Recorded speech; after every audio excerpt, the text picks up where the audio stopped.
Мына урматтуу телекөрүүчүлөр, Кенже Дүйшейкебиздин ушул Аялзат аттуу чыгармасы менен биз бүгүнкү берүүбүздү улантабыз.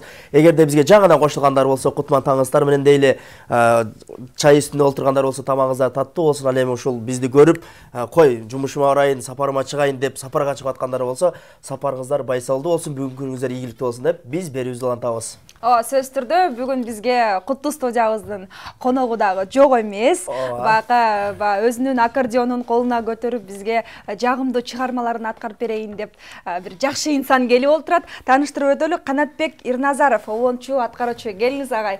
Кандайсыз, ден соолуктарыңыз жакшыбы? Кандай келдиңиз, кандай тостуңуз таңда? Таңды Кудайга шүгүр. Кудайга шүгүр. Жакшы тостук, жакшы ис алып турдук. Таңды элтердин баштадым деңиз. Бүгүн таңды Кудай буйруса ошол куттуу ЛТР телеканалынын куттуу студиясында баштадык. Мен абдан кубанычтамын бүгүн ушул студияга келгениме. Силерге чоң рахмат чакырууңуздарга. Себеби дегенде ушул студияда мен дагы аз да болсо эмгектенип иштеп кеткен болчумун. Абдан кубанычтамын. Сиздерди көргөнүмө кубанычтамын. Келиңиз анда алгач эле ушул жаңы жыл жөнүндө сурагым келип турат. Дейли ушул 2021-жылды кандай тосуп алдыңыз? 2021-жылды 2020-жылды тоскондой эле тосуп алдык. Ар дайым кудай эле. Себеби дегенде азыр көп шан шөкөттүү болбой калды. Ошондуктан үйдө эле ар күндүгүндөй эле тосуп алдык. Эң жакшы ошол 21-ге кандай пландар, чыгармачылыкта кандай жаңылыктар деген. Кудай буйруса 2021-жылга ушул бир 2 клип тартсамбы деп өзүмдүн 2 ырым бар болчу.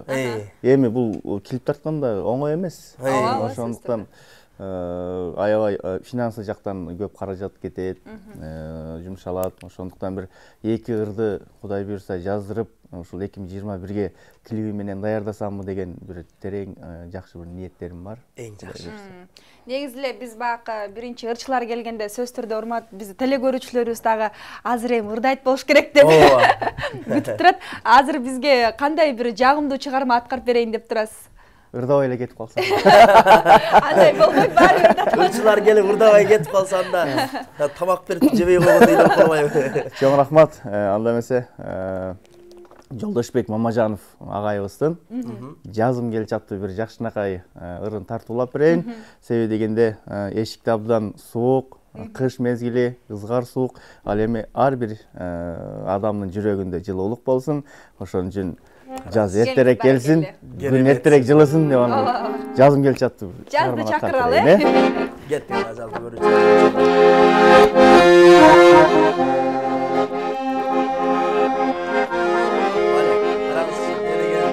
Музыка.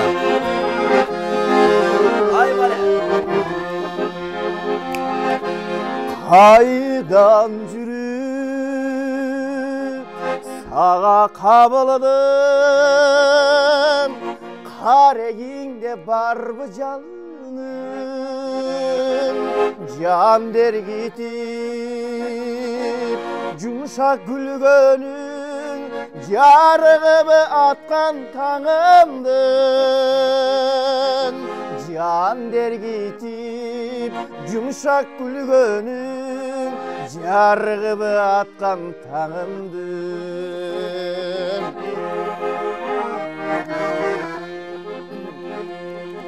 Болсуңбу куштар багында,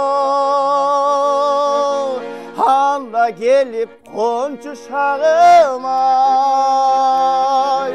кучагымдан орун берейин, күткөн элем күнүн сагынай. Кучагымдан орун берейин, күткөн элем күнүн сагынай.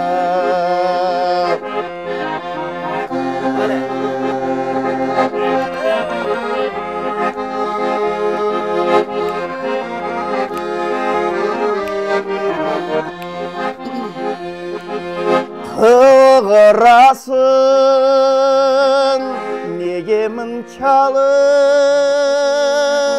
кирпигиңнен сырлуу нур тамып, жаз гүлү болсоң жыпарыңды чач, жадырасын жаным тынчалып, jaz gülü bolsun, jıparыңды çat, jadırasın canım tınçalır. Jaz gülü bolsun, jıparыңды çat, jadırasın canım tınçalır. Oy jadırasın canım tınçalır. Vale, azamatsыз. Ага, негизи өзүңүз баягы оончу аткаруучу деп тааныштырып калдык да, анан кийин деги эле канча ырга оон жаздыңыз? Азырынча өзүмдүн 2 ырым бар. Сөзү да оонда өзүмдүкү, бирок элге чыга элек. Кудай буйрса, быйыл чыгат. Элге Кудай буйрса. Чыдамсыздык менен күтүп, буйрса ошол 2 ырдын ийгиликтүү чыгышын биз дагы тилек кылабыз. Анан ушул негизи эле ар бир нерсенин бир себеби болот дейт го. Ушул сиздин аккордеон кармап ырдап калышыңызга кимдер себеп болду эле? Мен аккордеон кармап ырдап калышыма бир гана өзүм себепкермин, себепчимин. Себеби дегенде ушул Кудай берген талант экен. Кичинекейимден мен ушул кыякты 5-6 класста ойноп баштаганмын. Бали. Негизинен, 5-6 класста. Сизге дагы ийгилик болсун, анда негизи жуп болсун. Кайрадан эле жуп болсун. Негизи жуп болсун деле дебейт болчу. Ушу сиздин ырдаганыңыз чагып Гүлайым сизге эле кайра жуп болсун деп. Кайра келиңиз анда. Дагы бир керемет чыгарма кезектер эле. Чоң рахмат. Мен ар дайым ушул ар бир ырчын бир ыры болот эмеспи, элге таанылган. Мен ушул Аппаз Жайнаков агайыбыздын Өрүк зарга кетел аттуу ырын абдан жакшы көрөм. Ошол ырды кыргыз эли. Гүлайымдын урматына Өрүк зарга кетели деп. Айлап берейин. Кет.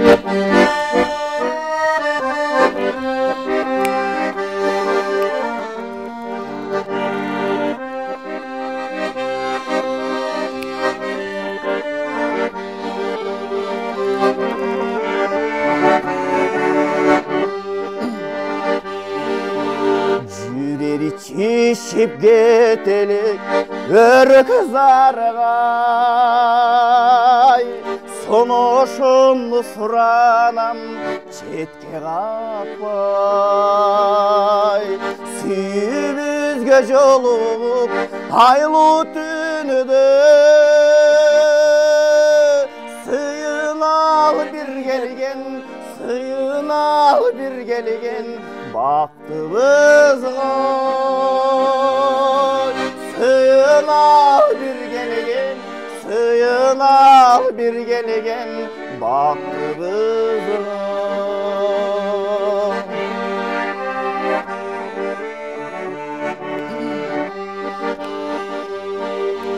Nöl bola kabaralık ay toskonu,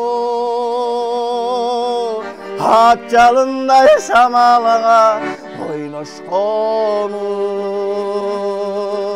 Keçik bel bir gelegen baktığımızdan.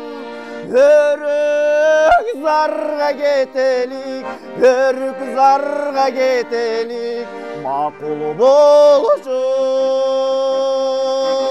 Örük zarga getelik, örük zarga getelik, makul bolsun.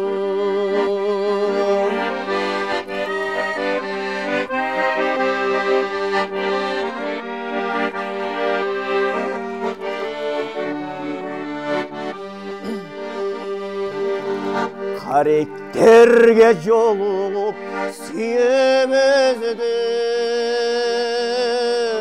örük zarga çaçalıp gülkümüzdür.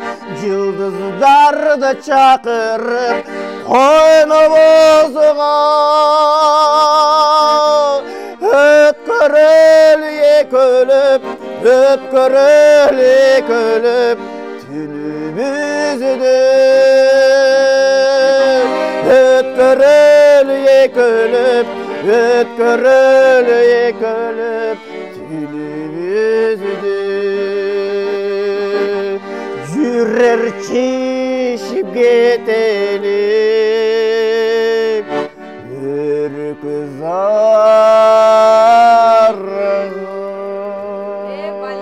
Yetişeli. Эртишип кетейин деп турам, негизинде колуңуздагы шакетти көрүп ойлонуп түштүм. Үйлөнгөнүңүзгө канча болду негизинде? Көйлө болду. Көйлө кызыгып калды. Тамаша албетте. Жеңен көрүп отурат. Жеңен сизге салам десек. Албетте тамаша, мындай тамашалап жүргөн, күлүп жүргөн албетте биз баарыбызга жакшы. Негизи эле ушул азыркы учурда көпчүлүк мындай улуу муундагы ырчылар айтып калат. Ушул кийинки ырлардын мындай сөздөрү супсак боло баштады. Анан обондору деле начар боло баштады деп. Негизи сиз ушул обон жазганда дагы негизи жазайын деген ойлоруңуз, акындар менен иштешейин деген ойлоруңуз барбы? Албетте, эгер өзүңүн колуңдан келбейби, анда акындар менен иштеш керек. Заманбап, элге жагымдуу, ошол чыгарган ырың кылым жашай турган бир обон ыр чыгарыш керек да. Негизи өзүңүз кандай ырларга басым жасайсыз? Мен өзүм ушундай оор, салмактуу ырларга басым жасайм. Себеби дегенде жаштыгымдан эле ушундай ырларга көнүп келгенмин. Балким ушул аккордеон менен ырдаганым себеп болгондор ушул салмактуу ырларга. Мен дагы бир ушул чыгармачылыктагы эң негизги ниетим ушул Рыспай атабыздын, Асанкалы Керимбаев атабыздын, Аппаз Жайнаков агаларыбыздын ырларын Кудай буйрса ушул кайра ырдай берсең баягы кийинки муунга дагы кете берет эмеспи? Ошондой ниетим ошол да, бул эски ырларды кайрадан жандандыруу. Эң сонун ошол ниетиңизге жетиңиз. Негизи ушул кыргыз классикалары деп койсок болот. Анан ушул кыргыз маданиятынын өнүгүшүнө негизи эле ушул маданият кызматкерлери эмне кылышыбыз керек? Эгер сиз маданият министри болуп калсаңыз, каяктан баштайт элеңиз ушул? Эмнеден баштайт? Ооба, өнүгүш үчүнчү. Негизи ушул маданият жагы, ырчылык жагы дагы да болсо өнүгүш үчүн эмне кылышыбыз керек? Качан болом ошондо? Жок, сиз программаңызды тааныштырып көрүңүз да балким. Ошого карап. Программамда деп деген дыш чөнтөгүңүздөн кагазды алып чыгып тааныштырып өтпөйсүзбү бизге? Эми бул мамлекет деген негизи мамлекетти бул маданият таанытат дүйнө жүзүндө. Ошондуктан бул маданиятка аябай аяр мамиле жасашыбыз керек да. Бизде чындыгында бул биздин маданият кызматкерлердин жакшы мындай шарттары каралбай келет да. Тилекке каршы айлыктар аз маданият кызматкерлердин. Ошондуктан биринчи ушул маданият тармагына көңүл буруш керек. Маданият тармагына көңүл буруш керек деп ойлойсуз? Негизи көңүл бурганда ушул эми көп жерден азыр айтылып эле жүргөн ушул фонограмма менен ырдайт деген сөздөр көп болот негизи. Анан ошондо бул ушул негизи фонограмма менен ырдаган биздин маданиятыбыздын өсүп кетүүсүнө тоскоолук жаратышы мүмкүнбү? Негизи мындай да, Канат. Бул фонограмма деген негизи бул радиолордо, анан телевидениеде гана колдонуш керек деп ойлойм да. Анан калган убакта бул албетте жандуу ырдасаң кимге гана жакпайт. Ооба. Ошондуктан жандуу үнгө өткөн абдан жакшы болот. Маданияттын бир аз болсо да кадыр баркы өсөт, өнүгөт. Анан азыр фонограмма деп эле аранжировка жасап туруп эле ырдап чыгып кетип атпай, бир-эки ырдап туруп элечи. Ал деген болбойт, баарына тыюу салыш керек.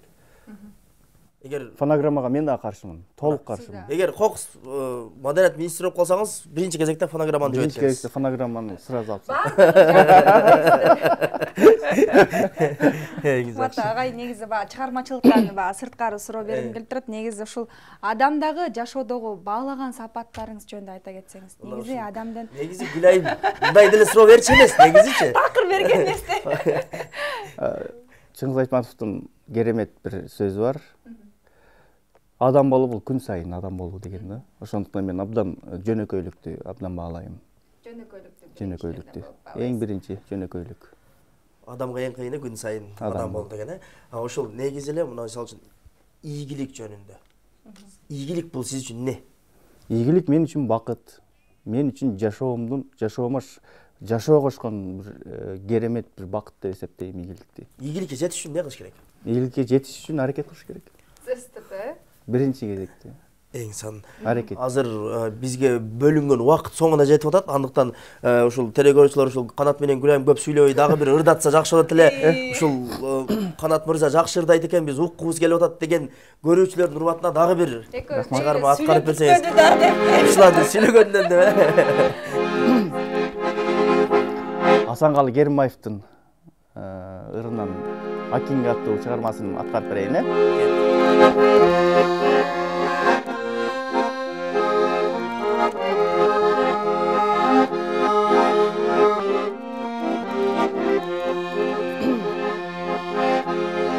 Артыңдан ой барсам бақшаға, артылбай қолың башқаға, ой, жалынып сөйлеп жатыпсың, жақтырбай сені жатсадаң, сенің ой күчігер oldu жалын тат екен başka.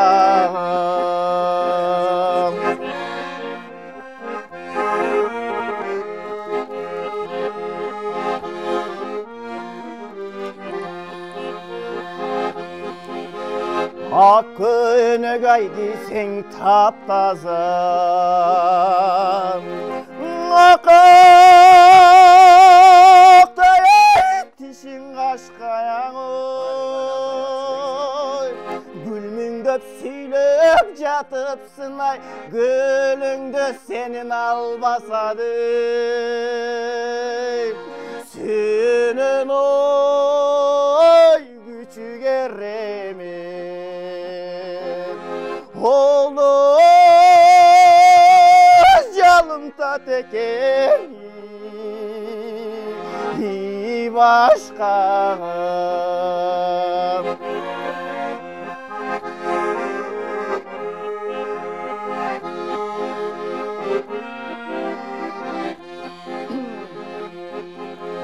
Kara geray minsem toktobay, oy kaptalga delem malım ottoboydoy. Kazaktan solu köp gördüm ay, kılığı sağan okşop oytay. Kırgızdan oy solu köp gördüm, karege sağay okşop oy. Ay okşop oytoy, okşop oytay. Ay okşop oy, okşop oytoy, okşop oytay. Ay takır okşop.